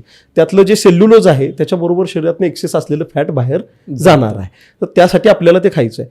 पण उगीच मला सांगा ना, फक्त काकडी गाजराला फार अरे वा काय हा काय काकडी सुंदर आहे असं होत नाही ना सर. नाही, नक्कीच नाही. म्हणजे आपल्या जिभेला टेस्टबर्ड्स आहेत ना. Correct. उगीच शेळीने गवत खाल्ल्यासारखं आपण काकडी गाजर खात बसलो तर त्याला मजा नाही ना सर, त्यातनं तृप्ती मिळणार नाहीये. तर ते त्याचा आहारात समावेश किती असला पाहिजे. तर सलाड म्हणून मी म्हटलं ना 4 स्लाइस, मी माझ्या पथ्याच्या कागदात लिहिलेलं आहे सलाड किती असावं, 4 स्लाइस. मग टोमॅटो असेल तर 1 टोमॅटो खा, सगळ्यातले घेत असेल तर प्रत्येकाचे 2-2 स्लाइस घ्या. असं बाउल भरून सलाड खाणं एक्सपेक्टेड नाही. आपली बॉडी काय फक्त सेल्युलस पचवण्यासाठी बनवलेलीच नाहीये. ठीक आहे. तर त्याच्यामुळे असं आहे की हे सगळं कॉम्बिनेशन मध्ये असलं पाहिजे. मग काकडी गाजरच्या बरोबर तुम्ही म्हणला असं पालेभाज्या खाण्यामध्ये येऊ द्या ना. ह्या सगळ्या भाज्या ज्या आहेत त्या खाण्यामध्ये आल्या पाहिजेत, त्याच्यातनंही फायबर चांगल्या पद्धतीने जाणार. पण मग ते जेवणाआधी खावं की जेवणानंतर खावं? जेवणाच्या मध्ये खाल्लं पाहिजे. ओके. म्हणजे जेवणाच्या सुरुवातीला काकडी गाजर का असू शकत नाही सर, तर तुम्ही समजून अग्नी प्रदीप्त झालेला आहे, त्याला आहाराची गरज आहे पहिली, समजून घ्या. त्याच्यामध्ये मग आमचा आयुर्वेद सांगतो तसं जेवणाच्या सुरुवातीला कफ आहे, मध्ये पित्त आहे आणि शेवटी वात आहे. आता भूक सडकून लागलेली आहे, अशात तुम्ही सुरुवातीला जर गोड खाल्लं तर ते पचणार आहे ना. ठीक आहे. आपल्या चपाती पहिल्यांदा काय आहे, आता हे जे लोक म्हणतात की चपातीनी वजन वाढतं का, हे ती पचायला जड आहे म्हणून सुरुवातीला आहे ना जेवणाच्या, कारण भूक सडकून आहे आपली चांगली, आपण शेवटी वरण भाताकडे येतोय. तर त्याच्यामुळे मग सुरुवातीला अगदी म्हणाला आयडियली तर पहिला 1 घास भाताचाच खाल्ला गेला पाहिजे, मृदू आहार पहिला गेला पाहिजे, आणि मग चपाती भाजी, आणि शेवटी मग तुमचं काय वरण भात तूप अशा पद्धतीनं ते जेवण जायला पाहिजे. गोड जसं तुम्ही म्हणाला काकडी आणि हे जे गाजर आहे हे सगळं जेवणाच्या मध्ये गेलं पाहिजे, कारण तो काय तो मुख्य आहाराचा भाग नाही. आणि तसंच आहे की तुमचं मी आता आपण जे 3 दोषांची स्थिती सांगितली, कफ पित्त वात, ते बघता गोड हे सुद्धा जेवणाच्या सुरुवातीला असलं पाहिजे, मध्ये तिखट चपाती भाजी आणि शेवटी वरण भात तूप, यांनी तुमचे कफ पित्त वात असे 3 दोष समस्थितीत राहून आरोग्य चांगलं राहणार आहे. तर त्यामुळे तशा पद्धतीनं जेवणाचा क्रम असला पाहिजे. पण अजून एक पॉईंट जर येतो ह्या सगळ्याच्यात, म्हणजे तो थोडासा ट्रिकी पण वाटतो की ज्यावेळेस वजन वाढले त्यावेळेस तुम्ही थोडेसे इमोशनल इम्बॅलन्स असतात, आणि वजन कमी होताना मेंटल हेल्थकडे कुठेतरी थोडंसं दुर्लक्ष होतं. कारण प्रत्येकाचं असं नाही मला कमी करायचंय, मला थोडंसं छान दिसायचंय, किंवा मला फिट दिसायचंय, किंवा मला हे बोलतायत ते बोलतात म्हणून मला कमी करायचं, आणि मग त्याच्याकडे तो मेंटल हेल्थचा बॅलन्स तुमचा थोडासा डिस्टर्ब होतो. मग तो डिस्टर्ब झालेला बॅलन्स तुमच्या वजनावर पुन्हा प्रक्रिया करतो का? अगदी बरोबर आहे. काय आहे, आपण मगाशी आरोग्याची व्याख्या बघताना प्रसन्न आत्म इंद्रिय मनाहा, करेक्ट, हा शब्द आपण त्याच्यात ऐकला. तर तुमचं मन चित्त सगळं एकाग्र असणं आणि प्रसन्न असणं हे आरोग्याचं लक्षण आहे. म्हणजे मेंटल हेल्थला आरोग्याच्या व्याख्येमध्ये WHO पण इन्क्लूड केलेलं आहे आणि आयुर्वेद पण इन्क्लूड करतो. त्याच्यामुळे समजून घ्या की तुमच्या मानसिक आरोग्याचा तुमच्या वजनावरती नक्कीच परिणाम होतो. मग अशा आपण वजन वाढण्याच्या कारणांमध्ये सुद्धा स्ट्रेस असणं हे वजन वाढीचं कारण आहे हे बोललो आपण. तर त्यामुळे समजून घ्या की मानसिकता तुमचं स्ट्रेसमध्ये आहात तुम्ही की तुमचं ओव्हर इटिंग होतंच, तर त्याच्यामुळे वजन वाढतं. आता तुम्ही म्हणाला तसं की वजन वाढलंय म्हणलं की आपली जी मानसिकता होते की त्याचं कारण आहे बाजूला अलीकडे आपण काय म्हणू, आपण आपल्याला दिसणाऱ्या गोष्टींचं महत्व अलीकडे खूप जास्त झालेलं आहे. ठीक आहे. त्याच्यामुळं काय म्हणू आपण असण्यापेक्षा सुद्धा दिसण्याचं महत्व अलीकडे खूप वाढलंय, आणि मग त्याचा प्रेशर कुठेतरी घेऊन आपण काय करतो की आपण खूप मानसिक तणावाखाली राहतो वजन वाढले म्हणून. तर मला आवर्जून म्हणजे हा खूप महत्त्वाचा प्रश्न आहे. एरवी माझ्याकडे रुग्ण आल्यावरती सुद्धा सुरुवातीला रोज पेशंट वजन बघायचे, आणि इतकं की मला काही वेळेला तर ते रोज दर एक दिवसांनी फोन करायचे की सर आज एवढं कमी झालं, एवढं वाढलं. मग नंतर मी पेशंटला थंब रूल सांगितलं की आज वजन बघितलं, आज आपण इंचेस मोजले की आपण 7 दिवसांनी बघूया, रोज बघायचं नाही. कारण त्याच्याने लोकांचा वजन कमी करण्यासाठीचं जे काही खाणं पिणं आहे किंवा जे काही रुटीन आहे त्याचा कम्फर्ट जात होता, आणि ह्या स्ट्रेसमुळे त्यांचा तो आनंद जो आहे ना तो हरवत होता. सगळ्यात महत्त्वाचं मी माझ्या ह्याच्यामध्ये लिहिलेलं आहे की it will be a life changing experience, म्हणजे तुमचं आयुष्य बदलून टाकणारा अनुभव आहे. पण कधी तर त्याच्यात तुम्ही सकारात्मकतेनं उतरायला पाहिजे. म्हणजे आयुष्यामध्ये व्यक्तीकडे काय असावं तर मनाची शांतता, चित्ताची एकाग्रता आणि संपूर्ण सकारात्मकता. तर हे समजून घ्या. मला हे सांगायचं की आपण आपल्या बाजूला बसलेले सगळे लोक पाहू, 100% आरोग्य कोणाकडे आहे का? प्रत्येकाचं काही ना काहीतरी सिस्टम इकडे तिकडे आहे, 19-20 आहे. मग काय तर दुखणं धरून नाही बसता कामाचं, आपल्याला त्याला टॅकल करायचं. ओके गुड, पण त्याच्यासाठीचं आपण एक प्लॅन घेतला ना की आपल्याला कन्सिस्टंटली शांत चित्तानं ते चालता आलं पाहिजे. मी नेहमी ह्यासाठी रुग्णांना उदाहरण देतो की कम्फर्ट फार महत्वाचं आहे. बरोबर. म्हणजे नवीन वाहन शिकलेला माणूस जो आहे तो ते गाडीचं स्टिअरिंग असं धरून बसतो की जणू काही ते कुठं कुणी काढून घेतो. नक्कीच. आणि नवीन चांगला शिकलेला काय करतोय, बोटाने स्टिअरिंग फिरवतोय, त्याला माहिती आहे पॉवर स्टिअरिंग आहे, मी सहज गाडी बोलू शकतो. ही सहजता आपल्याला रुटीनमध्ये आणता आली पाहिजे. आणि त्यासाठी मनाची सकारात्मकता फार महत्वाची आहे. इच्छाशक्ती हा जो भाग आहे हा तुम्हाला प्रबळ ठेवावा लागणारच आहे. त्यामुळे कसं आहे की डिस्टर्ब होणं हा जो प्रकार आहे ह्या गोष्टींनी हा अजिबात उपयोगाचा नाही. तुम्हाला तुमचं काय म्हणू आपण मानसिक मनोबल जे आहे ते चांगलं ठेवावं लागणार आहे. त्याचा नक्कीच तुमच्या म्हणजे काय म्हणू आपण एकंदर सगळी जी काही वेट लॉसची जी प्रक्रिया आहे त्याच्यावरती नक्कीच त्याचा परिणाम होतो. आणि कदाचित म्हणजे समुपदेशन कशासाठी, कन्सल्टेशन कशासाठी, तर ते हे रुग्णांचं मनोधैर्य वाढवण्यासाठी किंवा त्यांना सकारात्मकता देण्यासाठी आहे. मी दर 7 दिवसांनी पेशंटला मला अपडेट करायला लावतो, व्हॉट्सअपला अपडेट करा म्हणतो किंवा फोन करून माझ्याशी बोला म्हणतो. त्याचं कारणच हे आहे की कुठेही आपल्याला डिमोरलाइज होता कामाचं नाहीये. आणि लॉंग टार्गेट्सचा विचार नका करू की मग माझं एवढं वजन आहे म्हटल्यानंतर मला 4 महिने वजन कमी करायचं नको. आपण 7 दिवसांचा विचार करू की मला 7 दिवसात एवढं वजन कमी करायचं आहे. मग तेवढासा ताण येत नाही किंवा तेवढं मानसिक तणाव येत नाही. हा भाग आहे. पण हे मग नक्की आहे की जर तुमचा ताणतणाव वाढला तर तुम्हाला वेट लॉसची प्रक्रिया तुमची जी आहे ती थोडी किचकट बनते. त्याच्यामुळं तुमचं मन प्रसन्न ठेवणं, सकारात्मकता ठेवणं आणि सातत्यपूर्ण वाटचाल करत राहणं हे त्याचं उत्तर आहे असं मला वाटतं. ओके. आणि आता अजून एक सध्या आपण सगळीकडे ऐकतो की PCOD आणि PCOS या सगळ्या गोष्टी वाढत चालल्यात आणि बऱ्याच लोक कुठेतरी जाऊन त्याला वेट सोबत जोडताना दिसतात किंवा सोशल मीडियावर आपण ते बघतो की ज्यांचं वेट वाढले त्यांना हमखास त्या गोष्टी झालेल्या दाखवल्या असतात किंवा तसं असतं. मग ते खरंच तसं आहे का? अगदी तसं आहे. त्याच्यामध्ये वजन कमी करताना कुठल्या डिफिकल्टीज येऊ शकतात? नाही, असं समजून घ्या की PCOD आणि ओबेसिटी ह्या दोन्ही गोष्टी हातात हात घालूनच येतात. ओके, ठीक आहे. म्हणजे असं असू शकतं की वजन वाढलंय म्हणून पाळी बिघडेल आणि तुमचं ओव्ह्युलेशन होणं, स्त्रीबीज फुटण्याची जी प्रक्रिया आहे ती बिघडणं, त्याच्यामुळेच PCODकडे आपण जात होते. तर ते वजन वाढल्यामुळं पाळी बिघडतीये आणि त्याच्यामुळं तुमचं ओव्ह्युलेशन डिस्टर्ब होतंय. उलटाही भाग आहे, पाळी बिघडलेली आहे, हे तुम्हाला पिरियड रेग्युलर येत नाही, आणखी वजन वाढत चाललंय. तर हे दोन्ही गोष्टी हे दुष्टचक्र आहे, हे आपल्याला भेदायचं आहे. जनरली मग काय होतं, आधुनिक शास्त्रामध्ये उपचार करत असताना पाळी रेग्युलर आणून ते भेदण्याचा प्रयत्न केला जातो. मग संप्रेरकांचे उपचार द्यायचे आणि त्याच्याने बाबा पाळी रेग्युलर आली की बाबा तुमचं PCOS ट्रीट होईल आणि त्याच्याने तुम्हाला मदत होईल सगळ्या गोष्टी रेग्युलेट व्हायला. पण असं होत नाही. 3 महिन्यापर्यंत उपचार घेऊन 4था पिरियड नैसर्गिकदृष्ट्या येईल असं त्यांना वाटतं, पण ते तसं होताना दिसत नाही. उलट 3 महिने हे जे काही हार्मोनल ट्रीटमेंट घेतात त्याच्याने आणखी वेट पुट ऑन होऊन जातं आणि पुन्हा पाळी बिघडते. तर हे आहे की संबंध आहे तर स्पष्ट प्रत्यक्ष संबंध आहे. म्हणजे वजन वाढल्यानं पाळी बिघडणार आहे, पाळी बिघडल्यानं वजन वाढणार आहे. आणि पाळी बिघडली म्हणजे तुम्हाला आपल्याला जनरली वाटतं की फक्त ब्लिडिंग न होणं म्हणजे पाळी बिघडणं, असं नाही. तर ते स्त्रीबीज फुटण्याची प्रक्रिया बिघडलेली आहे आणि त्याचा फर्टिलिटीशी संबंध आहे. पुन्हा त्याच्यामुळे वंध्यत्व येतं, म्हणजे प्रेग्नन्सी राहत नाही, इतकं आहे. तर ह्या केसमध्ये समजून घ्या, मला विचाराल तर तुम्हाला वजन कमी करणं हाच PCOS मध्ये सगळ्यात महत्त्वाचा उपचार आहे असं मला वाटतं. तुम्ही वजन कमी केलं ना की नैसर्गिकरित्या तुम्हाला पाळी रेग्युलर यायला लागते आणि चांगल्या पद्धतीनं ओव्ह्युलेशन व्हायला लागतं. म्हणजे माझ्याकडे मी वंध्यत्वाच्या रुग्णांवर उपचार करतो म्हणजे वेगळं काय करतो, काही करत नाही. यातल्या मॅक्झिमम केसेस ह्या PCOSच्या असतात. यांचं छान वजन कमी करून घेतो. वेट लॉस झालं की नॅचरली छान पिरियड यायला लागतात आणि त्यांचं ओव्ह्युलेशन होऊन कन्स्यूम होऊन जातात हे लोक. तर त्याच्यामुळं PCOS असताना वजन कमी करणं हीच गोष्ट गरजेची आहे. हां, PCOS आहे म्हणून वजन कमी करायला फार त्रास होतोय असा काही भाग नाहीये. वजन कमी करताना आपल्याला एक आपलं जे रुटीन फॉलो करायचे ते करायचे. ते कमी झालं वजन की तुम्हाला तिकडे PCOSला फरक पडताना दिसतो. पण PCOS आहे म्हणून वजन कमी व्हायला फार डिफिकल्टीज येत आहेत असा काही भाग नाही. म्हणजे इतर महिलांमध्ये वाढलेलं वजन आणि PCOS असणाऱ्या महिलेमध्ये वाढलेलं वजन वाढलेलं आहे. तर ते कमी केल्यानं काय होणार आहे, तुमचा हार्मोनल बॅलन्स सेट व्हायला मदत होणार आहे. तुमचं ओव्ह्युलेशन होणं किंवा संपूर्ण पाळीच आरोग्यदायी येणं हे हार्मोनच्या संतुलनावरती अवलंबून आहे. फेमिनाईन बॅलन्स कशाला म्हटलंय, तर ते त्याच्याला म्हटलं. तर तुमचं वजन वाढलं की हा फेमिनाईन बॅलन्स तुमचा डिस्टर्ब होतोय. तर ते आपल्याला समजून घेणं गरजेचं आहे. आणि मग PCOS मध्ये तेच आहे की तुम्हाला वजन कमी करायचं आहे, त्याच्याने तुमचा म्हणजे काय संप्रेरकांचं संतुलन जे आहे ते तुम्हाला पुन्हा प्राप्त होणार आहे आणि चांगल्या पद्धतीनं तुम्हाला ओव्ह्युलेशन होऊन पिरियड रेग्युलर येणार आहे. ओके सर, आता याच्यावरून अजून एक गोष्ट आठवते की बऱ्याच आपल्याला सगळ्यांना माहिती असतं की वजन वाढलंय, पण बऱ्याच आपण असं पण बघतो ना की वजन वाढलेले लोक असे हॉटेलमध्ये खाताना दिसतात किंवा पिझ्झा बर्गर्स अशा गोष्टी खाताना दिसतात. पण त्यांना असतं की यार खाऊन असा काही त्रास होत नाही, ठीक आहे आज नाही उद्या कमी होईल.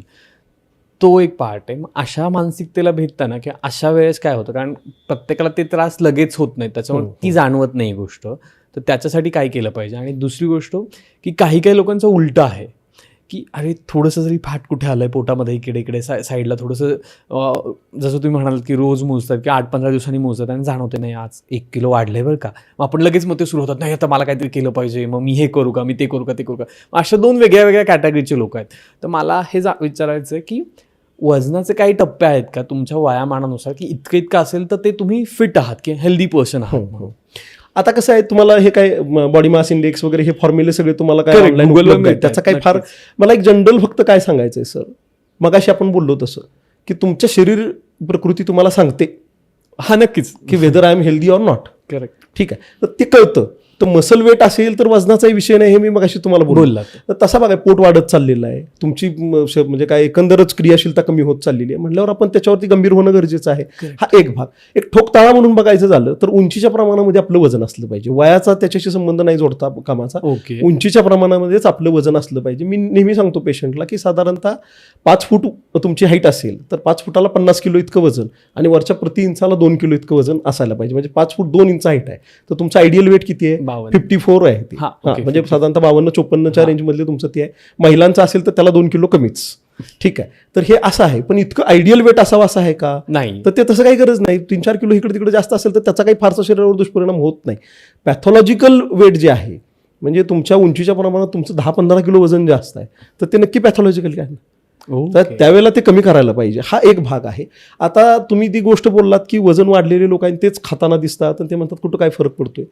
तर हे समजून घ्या की आजार निर्मितीची प्रक्रिया जी आहे ती एका दिवसातली नाही.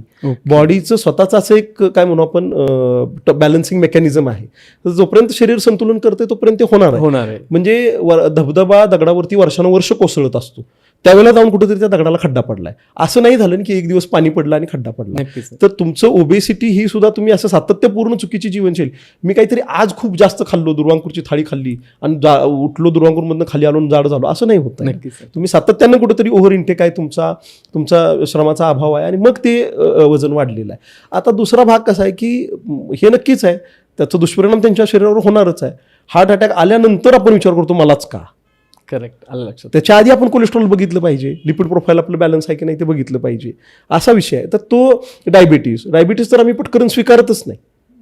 आता आपल्याकडे तंत्रज्ञान एवढं सुधारलेलं आहे की HbA1c सारखी टेस्ट आपल्याला उपलब्ध आहे की तुम्हाला मागच्या 3 महिन्याचं तुमच्या शरीरातलं शुगरचं ॲव्हरेज कळतंय आणि त्याच्यावरून तुम्ही प्री डायबेटिक आहात, डायबेटिक आहात की नॉन डायबेटिक आहात हे तुम्हाला स्पष्ट होतं. म्हणजे किती छान आहे की तुम्हाला अलार्म दाखवते ती टेस्ट की तुम्ही प्री डायबेटिक आहात आणि आता तुम्हाला सावध होण्याची गरज आहे. तर मग हे जे आहे ना हे त्या रुग्णांनी ते समजून घेतलं पाहिजे. दुसरे तुम्ही जे लोक म्हणालात की अरे मी हे खाल्लं वजन वाढलं, तर थोड्याफार वाढणाऱ्या वजनाचं फारसं ताण घ्यायला नाही पाहिजे. म्हणजे खरंच आता तुम्ही आपण फिट आहोत तर कुठंतरी आता सण आले, दिवाळीत गावाला गेलं की खाणं भरपूर तर मग वजन वाढलं, पुन्हा तुम्ही तुमच्या जीवनशैलीला रुटीनला लागलात की ते वजन कमी होणार आहे. थोडंफार कमी जास्त वजन होणं ही फिजिओलॉजी आहे, नॉर्मल फिजिओलॉजी आहे. मग त्याचं फारसं गांभीर्य म्हणजे काय ठेवण्याचे कारण नाहीये. आणि जॉय ऑफ इटिंग हा भाग महत्वाचा आहे ना, म्हणजे पाहुण्यांकडे गेला नॉनव्हेज नाही खाल्लं तर मग कसला पाहुणचार, असा भाग आहेच ना. तर त्यामुळे जॉय ऑफ इटिंग हा जो प्रकार आहे तो लूज होता कामाचा नाहीये. आणि हे सगळं करायचं असेल ना तर ते कुठेतरी संतुलन आपण आयुष्यातलं लक्षात ठेवलं पाहिजे. म्हणजे तुमच्या रोजच्या जीवनशैलीमध्ये तुम्हाला आरोग्यदायी सवयी लावून घेणं, म्हणजे मी सर अगदी चांगलं सांगू का, चांगलं आणि आरोग्यदायी जगणं हे पॅशन आहे. ते पॅशनेटली जर तुम्ही तसं विचार करत असाल तर तरच ते तुम्हाला जमणार आहे. म्हणजे सुदृढ शरीर यष्टी किंवा संतुलित तुमचं जे काही ध्येय यष्टी आहे हे तुमच्या एफर्टचं फलित आहे. कुणी म्हणेल की असंच ते आहे तर ते असं अजिबात नाही. You have to become passionate for that. तर तुम्ही पॅशनेट असल्याशिवाय ते होऊ शकत नाही. ठीक आहे. आता हे तुम्ही सांगितलं, हे विचारायचं कारण असं होतं सर की आजकाल वाढलेलं वजन इक्वल टू तुम्ही चांगले नाही आहात आणि वजनाला ना कुठेतरी सौंदर्याच्या आरशामध्ये आपण काउंट करतोय किंवा वजन इक्वल टू सुंदरता असा कुठेतरी एक गहन ग्रह होत चाललेला आहे की आपण त्या मार्गावर आहोत. अजून आपण तिथपर्यंत 100% पोहोचलेलो नाही, पण एक तो मार्ग आपण धरलेला आहे की ह्याचं वजन असं असं आहे किंवा हा दिसायला असा असा आहे, ही दिसायला अशी अशी आहे तर ही व्यवस्थित आहे, ही सुंदर आहे. आणि हे दिसायला वाढलेलं, यांचं पोट वाढलं, यांचं हे वाढलंय तर हे दिसायला सुंदर नाही आहेत. मग ते मानाने कसे असणार, हा एक ग्रह समज होत चाललाय आणि मग त्याच्यामुळं कॉन्फिडन्स म्हणा किंवा बाकीच्या गोष्टी म्हणा ते होत चाललं. मी याकडे तुमचा बघण्याचा दृष्टिकोन कसा आहे किंवा ते फक्त एक हेल्थ क्रिटिक म्हणूनच बघितलं पाहिजे? बघा आता ह्याच्यात विचार कसा करायला पाहिजे की सौंदर्यदृष्टी आहेच की, पण सौंदर्याचे निकष कुणी घातले? आपणच घातले ना. तर हे सौंदर्य कशाचं आहे ते पहिलं बघितलं पाहिजे. म्हणजे मी मगाशीच म्हणलं की असण्यापेक्षा दिसण्याला महत्व आपण द्यायला लागलोय. नक्कीच. आपण असण्याला महत्व द्यायला पाहिजे. मानवी अस्तित्व हेच खूप सुंदर आहे, त्यामुळे त्याच्याकडे आपण खरं तर लक्ष द्यायला पाहिजे. तुम्ही म्हणता हे होत चाललंय असं नाही. लग्न अळू असणाऱ्या मुलींना विचारा वजनाचा फरक पडतो की नाही पडतो. माझ्याकडे येणारे रुग्ण सगळे तसेच आहेत ते.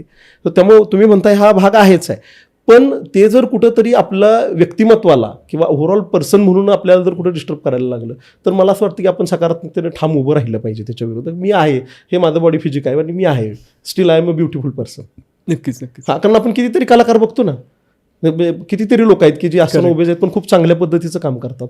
म्हणजे ओबेसिटी हा काहीतरी कलंक आहे अशा पद्धतीनं आपण त्याच्याकडे बघता कामाचं नाहीये.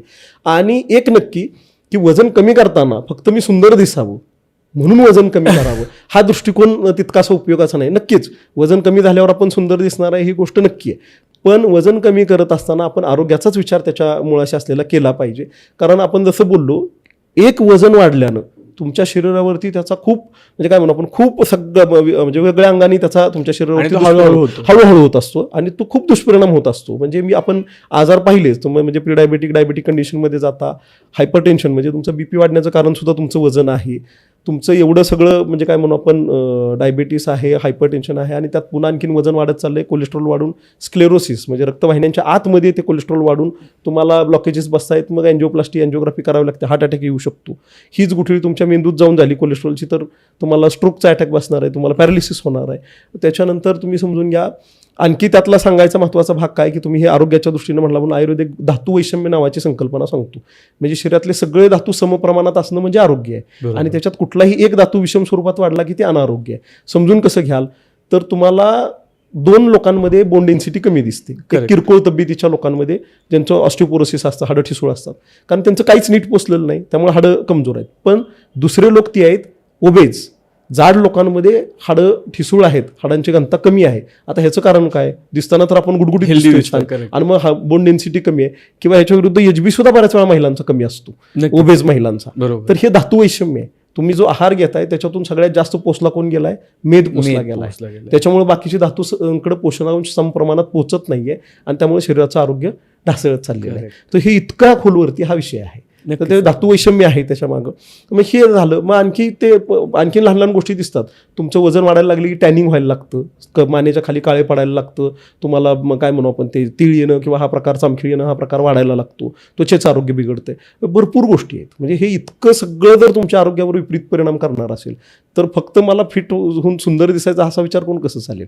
तुम्हाला काय असं समजा की तुमच्या शरीरावर ओव्हरऑल इम्पॅक्ट करणारी गोष्ट आहे निगेटिव्ह आणि तिच्यावरती तुम्हाला मात करायचं आहे अशा पद्धतीनं विचार केला पाहिजे. आरोग्याचा विचारच केंद्रस्थानी ठेवून आपण वजन कमी केलं पाहिजे आणि वजन कमी झाल्यावर असंही आपण सुंदर दिसणारच आहे. नाही नक्कीच सर. खरंच नीरज सर तुमचं खूप खूप धन्यवाद. तुम्ही इथे आलात आणि एक वेगळ्या पर्स्पेक्टिव्हने आम्हाला वेट लॉस या जर्नीकडे बघण्याचा दिलात मी म्हणेल. कारण बऱ्याचदा वजन वाढल्यानंतर ना खूप गोष्टी असतात आणि त्याच्यासोबत हा स्ट्रेस म्हणा किंवा ह्या गोष्टी सांभाळायच्या असतात आणि नेमकं कळत नाही. आपण कळतो ते राईट करतो की रॉंग करतोय, पण तुम्ही इथे आलात आणि आम्हाला त्याच्याकडे एक वेगळा कटाक्ष दाखवायला सांगितलात, तर नक्कीच तुमचं धन्यवाद.